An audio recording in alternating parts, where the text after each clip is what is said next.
Monsieur le Président, mes chers collègues, pardonnez-moi si j'ai pris quelques notes. Je voulais juste vous faire part de quelques réflexions depuis le début de ce débat. Depuis le début de la semaine, j'ai écouté avec attention et respect les interventions de nos collègues estimés insoumis.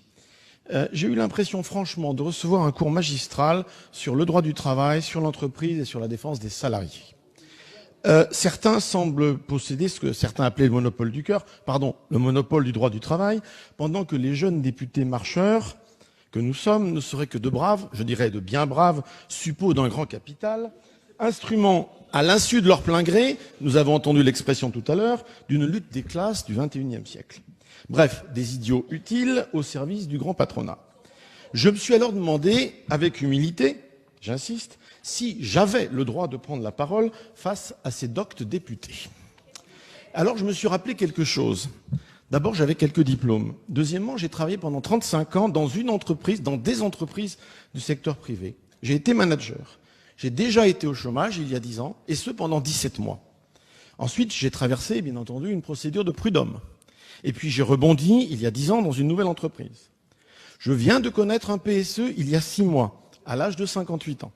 Et je viens de créer mon entreprise de conseil et de formation.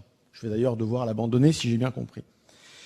J'ai fait du télétravail depuis plus de 10 ans. Et grâce à ce télétravail, j'ai pu emmener mes enfants tous les matins à l'école. D'accord ? J'avais des jumeaux. Bon. Un exemple parmi d'autres.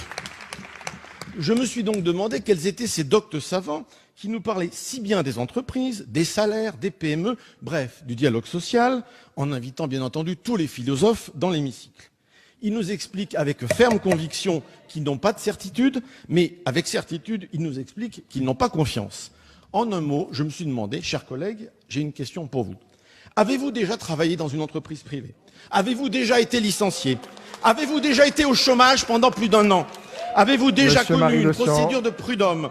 Avez-vous déjà créé une entreprise ? Avez-vous déjà fait du télétravail ? Eh bien, pour la quasi-totalité d'entre vous, je sais que la réponse est non à toutes ces questions. Je vous invite donc à beaucoup plus d'humilité Monsieur quand vous nous Ruffin, parlez la du parole est à travail. Monsieur Merci. Daréville, s'il vous plaît.